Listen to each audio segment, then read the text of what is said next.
ನಮಸ್ತೆ ಫ್ರೆಂಡ್ಸ್, ಇವತ್ತೊಂದು ಇಡ್ಲಿ ರೆಸಿಪಿ ಜೊತೆ ಬಂದಿದ್ದೀನಿ.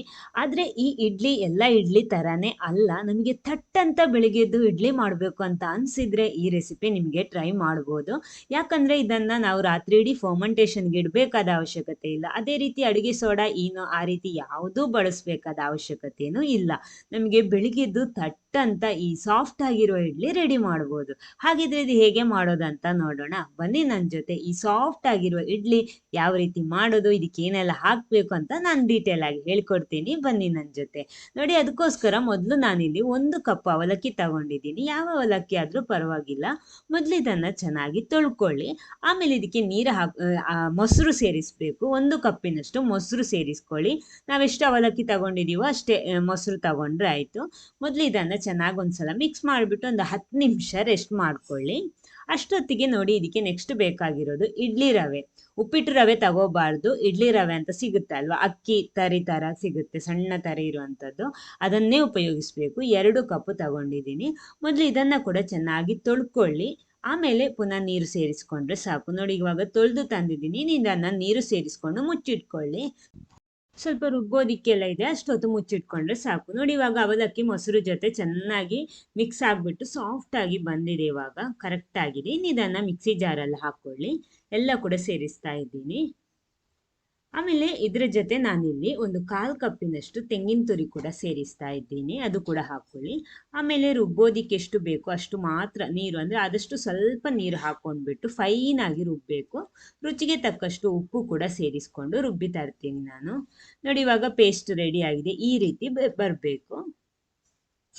ಓಕೆ, ಅಷ್ಟೊತ್ತಿಗೆ ನೋಡಿ, ನಾವಿಲ್ಲಿ ನೆನೆಸಿಟ್ಕೊಂಡಿದ್ದೀವಲ್ವ ರವೆ, ಅದು ಕೂಡ ಸಾಕು. ಜಾಸ್ತಿ ನೆನೆಸಿಡ್ಬೇಕಾದ ಅವಶ್ಯಕತೆ ಏನಿಲ್ಲ. ಇನ್ನು ಇದನ್ನು ಚೆನ್ನಾಗಿ ಹಿಂಡಿ, ಅಂದರೆ ಇದರಲ್ಲಿರೋ ಎಕ್ಸ್ಟ್ರಾ ನೀರೆಲ್ಲ ತೆಗೆದು ನಾವು ಆ ಹಿಟ್ಟಿಗೆ ಇದನ್ನು ಸೇರಿಸಬೇಕು. ನೀರು ಸ್ವಲ್ಪನೂ ಇರೋದು ಬೇಡ. ಆಮೇಲೆ ನೀರು ಬೇಕಿದ್ರೆ ಮಾತ್ರ ಇದಕ್ಕೆ ಸೇರಿಸ್ಕೊಂಡ್ರೆ ಸಾಕು. ಆಮೇಲೆ ಹಿಟ್ಟು ನೀರಾಗಿಬಿಟ್ರೆ ಆಮೇಲೆ ಪುನಃ ಸ್ವಲ್ಪ ಕಷ್ಟ ಆಗಿಬಿಡುತ್ತೆ. ಆದ ಕಾರಣ ನೋಡಿಕೊಂಡು ಸೇರಿಸ್ಕೊಳ್ಳಿ. ಈ ರೀತಿ ಹಿಂಡಿ ಎಲ್ಲ ಕೂಡ ಹಾಕ್ಕೊಂಡ್ಬಿಟ್ಟು ಇನ್ನು ಇದನ್ನು ಚೆನ್ನಾಗಿ ಮಿಕ್ಸ್ ಮಾಡಬೇಕು. ಅಂದರೆ ನಾವು ನಾರ್ಮಲ್ ಇವಾಗ ಉದ್ದಿನ ಹಿಟ್ಟು ಎಲ್ಲ ರೆಡಿ ಮಾಡುವಾಗ ಫೈನಲ್ ಆಗಿ ಮಿಕ್ಸ್ ಮಾಡ್ತೀವಲ್ವ, ಕೆಲವೊಂದು ಸಲ ಕೈಯಲ್ಲಿ ಬೇಕಿದ್ರೆ ಕೈಯಲ್ಲೂ ಮಿಕ್ಸ್ ಮಾಡ್ಬೋದು.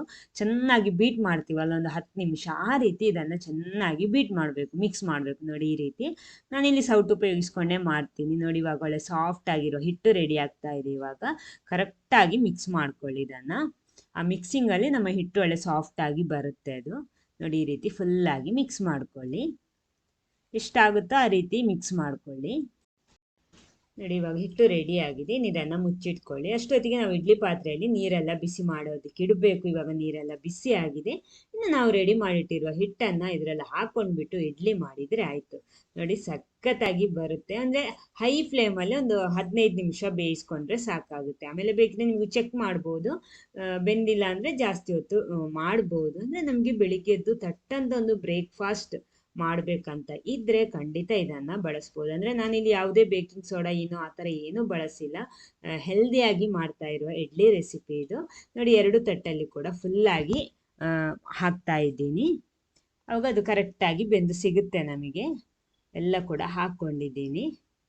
ನೋಡಿ, ಈ ರೀತಿ ಇದನ್ನು ಹೈ ಫ್ಲೇಮಲ್ಲಿ ಒಂದು 15 ನಿಮಿಷ ಬೇಯಿಸ್ಕೊಳ್ಳಿ. ಮುಚ್ಚಿಟ್ಕೊಂಡು ಹೈ ಫ್ಲೇಮಲ್ಲಿ 15 ನಿಮಿಷ ಬೇಯಿಸಿದರೆ ಸಾಕಾಗುತ್ತೆ. ನೋಡಿ, ಇಲ್ಲಿ 15 ನಿಮಿಷ ಆಗಿದೆ. ಇಡ್ಲಿ ಇಲ್ಲಿ ರೆಡಿಯಾಗಿದೆ. ಯಾವ ರೀತಿ ಇದೆ ಅಂತ ನಾನು ನಿಮ್ಗೆ ಇದನ್ನು ಓಪನ್ ಮಾಡಿಬಿಟ್ಟು ತೋರಿಸ್ತೀನಿ. ನೋಡಿ, ಯಾವ ಕಲರ್ ನೋಡಿ, ಒಳ್ಳೆ ಕರೆಕ್ಟಾಗಿ ವೈಟ್ ಕಲರಲ್ಲಿ ಕೂಡ ಬಂದಿದೆ. ನೋಡಿ, ಈ ರೀತಿ 2 ತಟ್ಟಲ್ಲಿ ಕೂಡ ಸೆಟ್ಟಾಗಿ ಬಂದಿದೆ. ಬಿಸಿ ಬಿಸಿಯಾಗಿ ಸರ್ವ್ ಮಾಡಿದರೆ ಸಖತ್ತಾಗಿರುತ್ತೆ. ಸ್ವಲ್ಪ ಆರಿದ್ಬಿಟ್ಟು ಮಾಡಿದರೂ ಕೂಡ ಪರವಾಗಿಲ್ಲ. ನೋಡಿ, ಯಾವ ರೀತಿ ಇದೆ ಅಂತ. ಇನ್ನು ಇದನ್ನು ಕಟ್ ಮಾಡಿ ತೋರಿಸ್ತೀನಿ. ಸಾಂಬಾರು, ಚಟ್ನಿ ಯಾವುದ್ರ ಜೊತೆ ಬೇಕಿರೋ ಇದನ್ನು ಸರ್ವ್ ಮಾಡ್ಬೋದು. ಇದು ಒಳಗಡೆ ಯಾವ ರೀತಿ ಇದೆ ಅಂತ ನಾನು ನಿಮಗೆ ತೋರಿಸ್ತೀನಿ. ಆಮೇಲೆ ಈ ವಿಡಿಯೋ ನಿಮ್ಗೆ ಇಷ್ಟ ಆದರೆ ಒಂದು ಲೈಕ್ ಕೊಟ್ಬಿಟ್ಟು ಎಲ್ಲರ ಜೊತೆ ಶೇರ್ ಮಾಡಿ. ಆಮೇಲೆ ಫಸ್ಟ್ ಟೈಮ್ ಈ ಚಾನಲ್ ನೋಡುವಂಥವರು ದಯವಿಟ್ಟು ಚಾನಲ್ ಸಬ್ಸ್ಕ್ರೈಬ್ ಮಾಡಿ, ಸಪೋರ್ಟ್ ಮಾಡಿ. ಇನ್ನೂ ಕೂಡ ವೆರೈಟಿ ಹೆಲ್ದಿ ರೆಸಿಪಿ ಬರ್ತಾ ಇರುತ್ತೆ, ಅದರಿಂದ ಮಿಸ್ ಮಾಡಬೇಡಿ. ಓಕೆ, ನೋಡಿ, ಇದು ಯಾವ ರೀತಿ ಇದೆ ಅಂತ ನಾನು ತೋರಿಸ್ತೀನಿ. ಕಟ್ ಮಾಡುವಾಗ ಅಂದರೆ ನೋಡಿ, ಮುಟ್ಟುವಾಗ ಎಷ್ಟೊಂದು ಸಾಫ್ಟ್ ಆಗಿದೆ. ಕಲರ್ ನೋಡ್ಕೊಳ್ಳಿ, ಎಷ್ಟೊಂದು ಕರೆಕ್ಟ್ ವೈಟ್ ಕಲರ್ಗೆ ಬಂದಿದೆ ಅಂತ. ನೋಡಿ, ಈ ರೀತಿ ಇರುತ್ತೆ. ಅಂದರೆ ನಾವಿಲ್ಲಿ ಯಾವುದೇ ಬೇಕಿಂಗ್ ಸೋಡಾ ಏನು ಆ ರೀತಿ ಏನು ಬಳಸಿಲ್ಲ. ಅದು ಬಳಸಿದ್ರೆ ಇನ್ನೂ ಕೂಡ ಸಾಫ್ಟಾಗಿ ಬರ್ಬೋದು. ನಾನಿಲ್ಲಿ ಆ ರೀತಿ ಏನು ಬಳಸ್ಕೊಂಡಿಲ್ಲ. ನೋಡಿ ಇದನ್ನು ಚಟ್ನಿ ಸಾಂಬಾರು ಯಾವುದ್ರ ಜೊತೆ ಬೇಕಿದ್ರೂ ಅದು ಬಿಟ್ಟು ತಿನ್ಬೋದು. ಬಿಸಿ ಬಿಸಿಯಾಗಿ ತಿಂದರೆ ಚೆನ್ನಾಗಿರುತ್ತೆ. ನೋಡಿ ಯಾವ ರೀತಿ ಇದೆ ಅಂತ. ಆದರೆ ಮಿಸ್ ಮಾಡಬೇಡಿ, ನೀವು ಕೂಡ ಇದನ್ನು ಟ್ರೈ ಮಾಡಿ ಹೇಗಾಗಿದೆ ಅಂತ ಫೀಡ್ಬ್ಯಾಕ್ ತಿಳಿಸೋದಕ್ಕೆ ಮರಿಬೇಡಿ. Okay, thank you.